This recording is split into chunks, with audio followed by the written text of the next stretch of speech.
Hello, welcome to the podcast. I'm Kevin Deveji, your host at the American Business Podcast. Thank you very much for being with us. I am happy to share that we have just got our first 66,000 subscribers on YouTube, and I'd like to thank you for your support.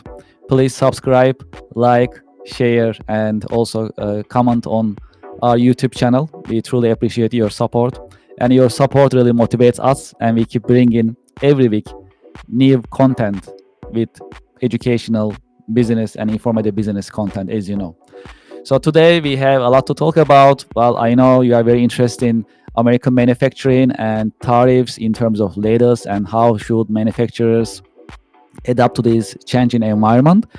As you know, last week we had Eric Ciampoli from ECIC Consulting, Industry Consulting, and he shared his insights with regards to tariffs and American manufacturing, very educational and practical knowledge that he shared in terms of how American manufacturers should adapt to this change.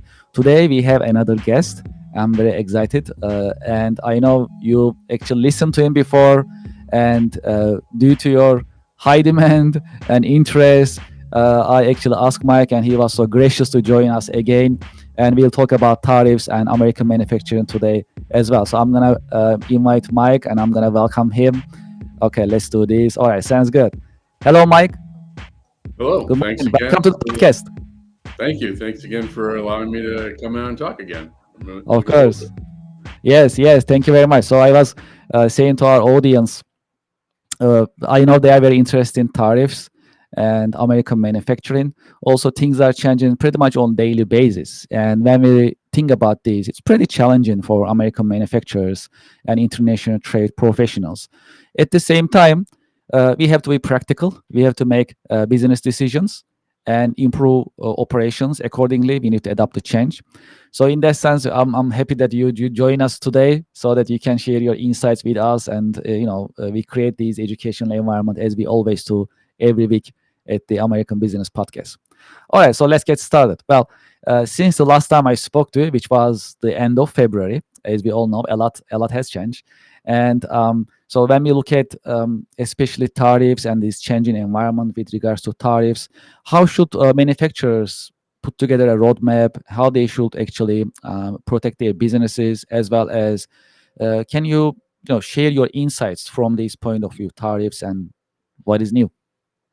Yeah, absolutely. I mean, in my opinion, of course, certainly the news changes seemingly daily on what tariffs are in and what tariffs are out. So we certainly work with and help and advise and even just have conversations with folks. Now is the time to certainly explore other areas and opportunities from a sourcing perspective. A lot of products that are manufactured certainly overseas in China and Southeast Asia. With the ambiguity around tariffs, now is a good time to explore alternative areas of supply. It doesn't necessarily mean you're going to switch, and it certainly isn't something that happens overnight. But with the pause in the other locations, the other 50 some odd nations, now is an opportunity at least to start exploring. And we recommend we build a total landed cost model for our clients, and you're going to probably hear me say that a lot. It's all about knowing your cost structure, so that way you can understand, and for every part or maybe your primary SKUs, you're looking at, okay, where's the best place for me to source from, and or should it be multiple sources instead of a single source? So trying to diversify their supply base is probably the number one thing, from an external source, from an external standpoint, what they could be working on, what should be working on, in my opinion. So diversify. That's what I'm hearing from you.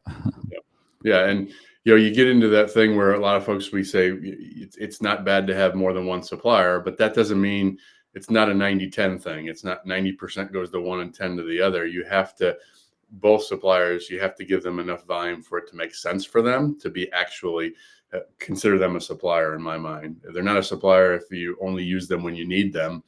And in today's world, we talked to a couple folks, manufacturers down in South America, and they're just getting inundated with requests. So the thing is, now, if you're looking at it, everybody's looking at it. So you got to be pragmatic and get on top of it as early as you can, because you're not the only one that's out there looking for alternative sources at this point.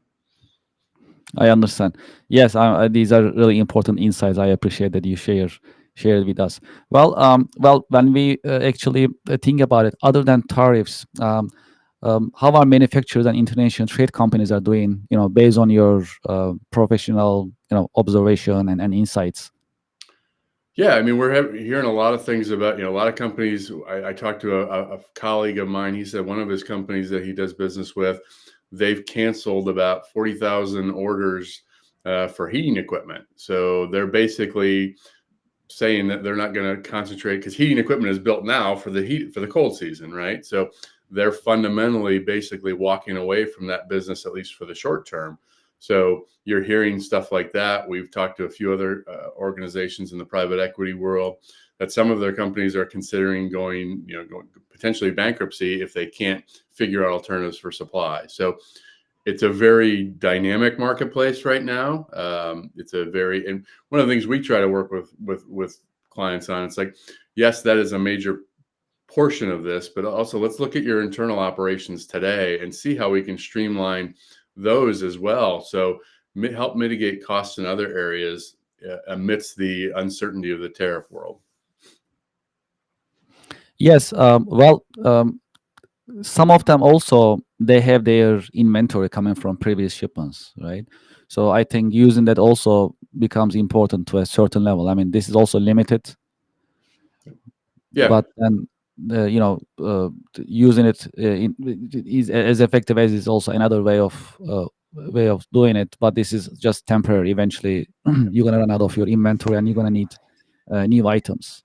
Yeah, correct. A lot of people are buying ahead or pre-buying the inventory that's already existing ahead of the tariff implications. So I talked to one organization. I asked them, "Are you seeing price increases yet?" And they said, "No, we've bought as much as we could pre-tariff, but they do know that that day will come when they need to buy again." So we're trying to help them look at alternative supplies in other areas, Mexico, South America, see if there's other opportunities out there to stem that tide a little bit.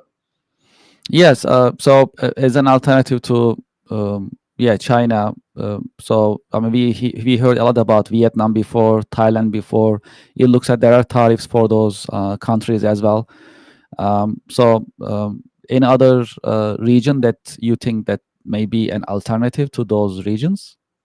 Yeah, I think certainly, like I said, South America certainly has opportunities. They have a lot of contract manufacturers in that area. Mexico, naturally, they all have different challenges, but certainly there's opportunities depending on the commodity and what they're trying to source. Certain locales and countries may be better than others.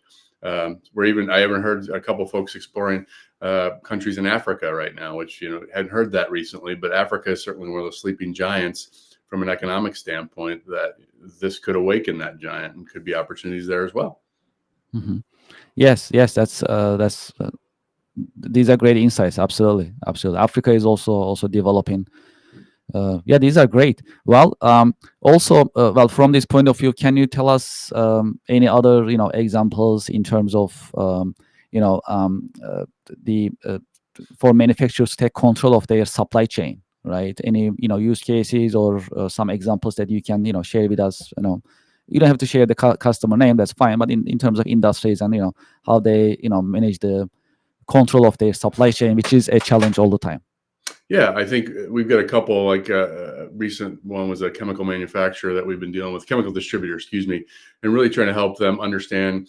They had multiple acquisitions, so we're helping them try to roll them into one. The operations were disparate systems and processes, and they didn't have that fundamental supply chain expertise. So working with them to develop that expertise, talk about technology opportunities, working with potentially exploring as a third party logistics company, right for them or not.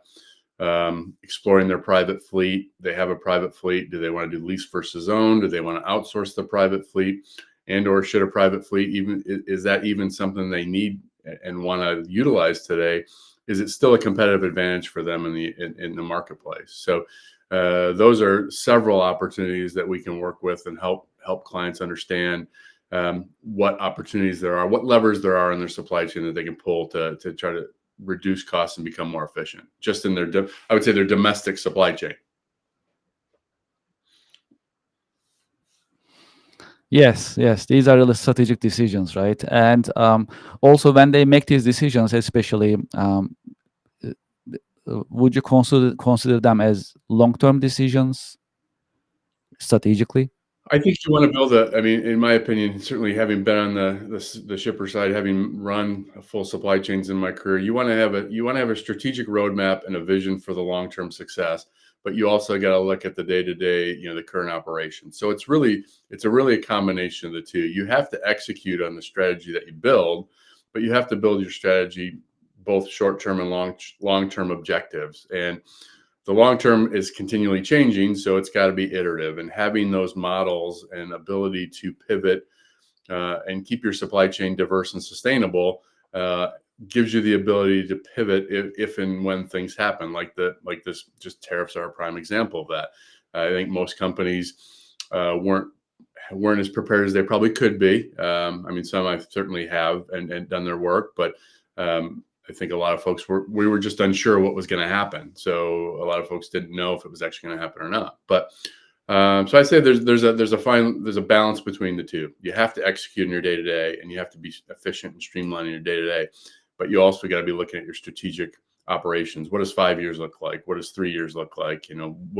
What's your equipment needs? What are your sourcing needs? What are your capacity needs? So, and should you be in the locations you're at from a warehousing standpoint? Your footprint could change based on demand. So where you're at today may not be where you're at tomorrow. Well, I like to move our conversation towards AI. Let's shift the conversation a little bit. Well, we talked about it back in February, you and I, and that was actually a great conversation. We got a lot of comments from our audience, and we got a lot of hits too in terms of views, right? So, yeah, I'd like to expand a little bit further, sense, if I may. So, especially AI, right? So, when we look at AI in terms of manufacturing and supply chain, uh, do you think AI will replace any jobs in manufacturing and supply chain management?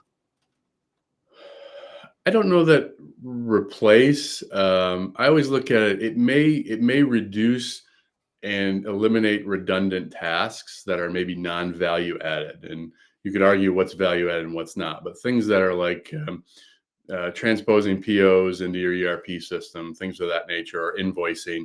That's stuff that could probably be automated through AI or through different technologies, and really freeing those individuals up to do more value added, I would say, revenue generating opportunities. So I see it more as an augmentation of your current operations. Certainly, there's some analytical horsepower behind it that could help maybe streamline. I would say in my mind, it might help you speed up some of the things you're doing. I mean, it's a powerful tool for sure, if used correctly. That's the key, is knowing how to use it. I tell a lot of young people that I talk to today, learn everything you can about AI, because it's certainly not going away. So lean into it, understand it, so you can be better prepared and help you help it be a system for you to utilize. So it may help reduce some redundancy in tasks, but I don't see it necessarily taking jobs away per se, but it's continuing to evolve. So I could say that in 6 months from now, who knows what could happen. So. Yes, things are changing rapidly, especially when it comes to AI. You learn something new every day, which is exciting. And at the same time, from business point of view, all businesses, they try to find a way to adapt to it and make the most of it and utilize it in their businesses. The question that whether AI will replace jobs or not, that remains to be seen. We had a similar conversation previously with one of our guests last week as well, and one of the points that I heard from pretty much all of our guests from previous week was automating everything will never be possible, and humans will be part of the operation. That was the gist of the conversation last week. Would you agree with that? I would agree with that. I think again, I don't know where AI could go to a point where I mean, there's an element of experience that I can say, having been 30 plus years in the industry, data will tell you, data can lean you and push you in a direction. But oftentimes I've seen data I look at and say, okay, it looks good on paper, but operationally it's not feasible. And here's the reasons why. So there's that element, I think, of still that personal experience element that won't go away. And if you look at, like, just let's use recruiting as an example, because that's kind of a unique industry. AI can never replace the human connection and the culture element of, if you and I were working together, if you were interviewing me for a job or vice versa, there has to be that cultural fit and feel. We have to be able to work together to deliver. So I don't see those types of things being replaced. And there's an element of experience that just it won't. I'm not saying it can't learn it, because it very well could, but having, being on the dock floor, or in the transport, in the carrier room, what have you, I don't know that can replace that, at least anytime soon. Yes, this AI conversation automation can go on days and weeks, and I think we'll keep visiting Yeah. this subject. That's how it looks, which is very exciting. And like, you think about quantum computing, what is that going to do to AI? How is that? I mean, the speed with which quantum computing will be able to churn out information. Um, I don't know enough about it, but I've heard some things about how fast that is, and how the opportunities that that's going to bring to the table as well. Yes, these are the next generation computers that's coming up, super fast, calculates super fast. Everything is actually processed way quicker. So they look like they are the future as well. And when we think about how they will actually also change the manufacturing in general and operations in general, and how efficient we're gonna be with the help of that speed, is fascinating. It's fascinating, and looks like we should have part 3 to have the conversation as well in in the future. So that's an exciting conversation. Absolutely. Well, I like to shift the conversation towards your career path. When you and I met in late February in part 1 of our episode, you introduce yourself, and our audience, they are familiar with you in terms of who you are, what you do. And something that we didn't talk about in February actually was role models. So you have decades of experience, and in your career journey, have you ever had any role models? Do you have any role models that you can share with our audience and listeners? Yeah, I would say, early on in my career, I had what I would consider to be a mentor. When I was working at Ryder a long time ago, he kind of, not even just took me under his wing, but yeah, he did in a lot of ways. He really he showed me how to be a leader more than anything. He really showed me how to lead people, empower and engage people. I mean, he worked and developed that trust. Like, he trusted that his team was going to do the work, and I was part of his team. And so he gave me the runway and the ability to make decisions and make mistakes, and learn from those mistakes, and not be held to a standard of, hey, you made this mistake, and it's detrimental. Yes, mistakes happen, and generally we learn more from our failures than we do from our successes. The fail fast and forward is always a moniker. So he was great for me. He's still, I mean, I don't talk to him that often anymore, but I still keep in contact with him periodically. But he was probably the primary mentor in my career.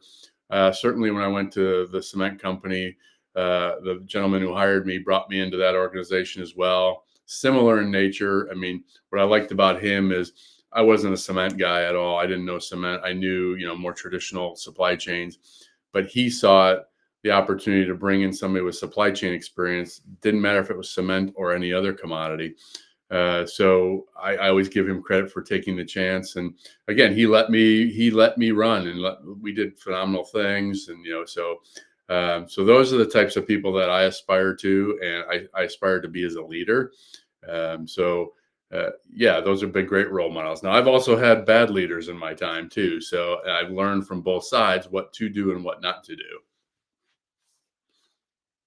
Yes, sometimes we have great leaders as role models. Sometimes we have um, we see leaders that we don't want to imitate. We don't want to actually get as an example too. So that's the opposite way of role modeling, but it works too, right? We are also learning what not to do, just like you mentioned, which is still educational for us. So in terms of mentorship programs, so let's remember a little bit. So in our podcast, the American Business Podcast for the Next Generation, so our core mission is to share educational content with the next generation, as well as today's business leaders, executives, and professionals as well as workforce. So in that view, I like to actually learn about your insights. What do you think about mentorship programs, and how next generation as well as today's professionals can utilize it? Yeah, I think there's value to them for sure. I think there's got to be a willingness on both sides. I mean, clearly you have to. I always tell people, look, you're the CEO of you. You know, you're ultimately responsible for your own career. Now, companies and organizations that the good ones have those abilities and programs to take advantage of, but ultimately you still have to take advantage of them and use them. So what I would tell you, I mean, my partner and I, we go up to Central Michigan University and we talk to the students twice a year, and it's a great. We talk to supply chain students, and it's a great conversation. And I enjoy the opportunity to give them our experience, and we invite them to connect with us on LinkedIn. We invite them to set up one-on-ones with us. We're happy to do it because I this is the industry that's given me so much. So I love to give back to people. So I'm happy to mentor people and give them my insights and my experience. And so I think they're great programs. I think, again, people, both sides have to be willing and do it. And it's got to be intentional. You know, it's having a mentor program, but not really having any follow through or follow up doesn't really, it's really not a mentor program. And you can find mentorship with outside of a program, right? Like I said, like one of my bosses was a mentor just because he was someone that was transformational in me in my career. Yes, yes. I mean, these are important things that we have in our lives. So we come to a certain point as professionals, and then touching um, the new generations' life, sharing insights, mentoring. I think these are priceless, and I'm glad that you share those insights with us. Also, we are coming to the end of our episode, but I like to also ask you your reach out information. So if our listeners as well as our audience, if they like to reach out to you, your organization, One Supply Consulting, how they can reach out to you?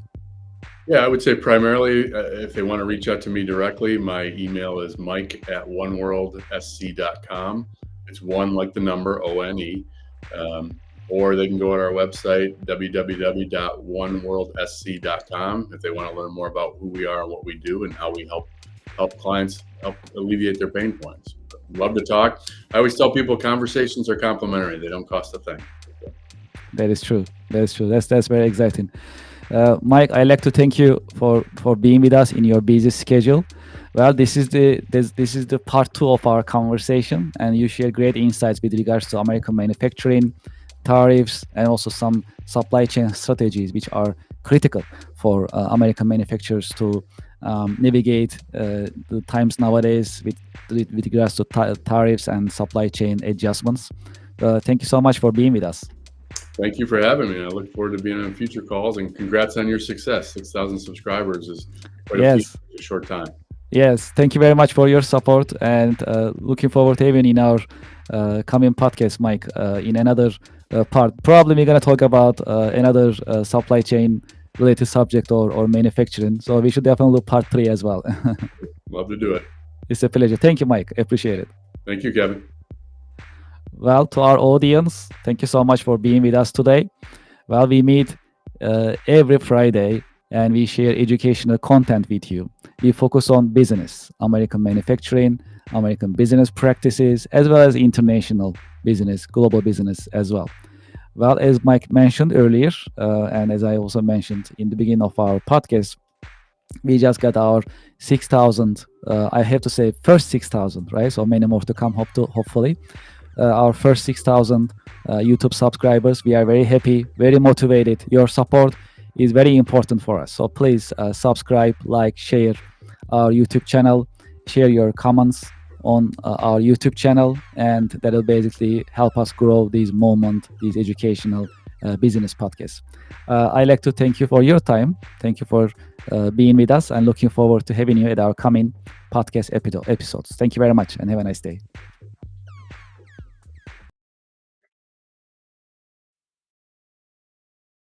Support for the American Business Podcast for the Next Generation ABP comes from One World Supply Chain Consulting Company.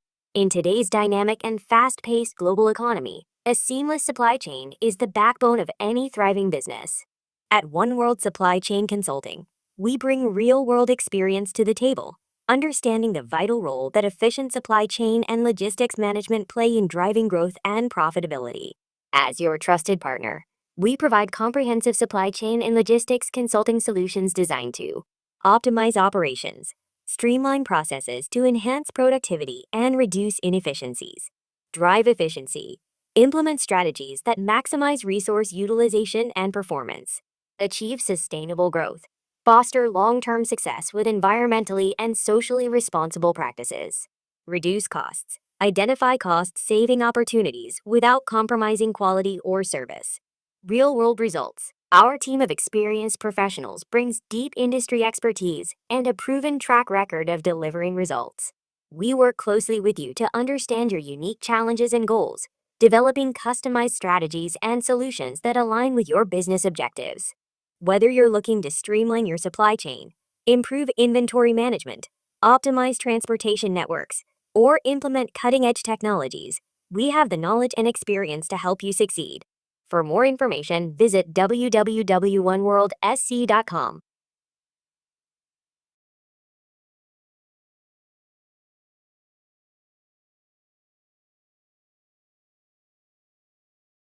Support for the American Business Podcast for the next generation ABP comes from the Marvelous CRM software. The Marvelous CRM software is an AI-powered marketing and business development software. It is for small and mid-sized companies. You can manage your prospects, customers, contacts. You can manage your sales pipelines to increase revenue. You can send unlimited emails. You can also manage and schedule your social media accounts. Moreover, the Marvelous CRM software helps you design your company websites, online stores, and event registration websites on the same platform. The Marvelous CRM software brings you a customer portal for you to manage your customers and members. The Marvelous CRM software is modern, easy to use, secure, and affordable. Subscribe today and close more deals.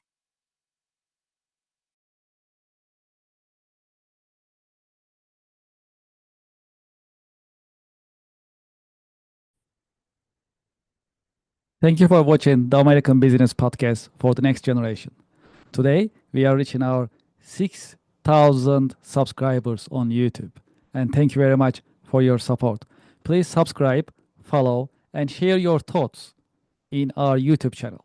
Thank you very much, and looking forward to seeing you at our coming episodes. Thank you. Have a nice day.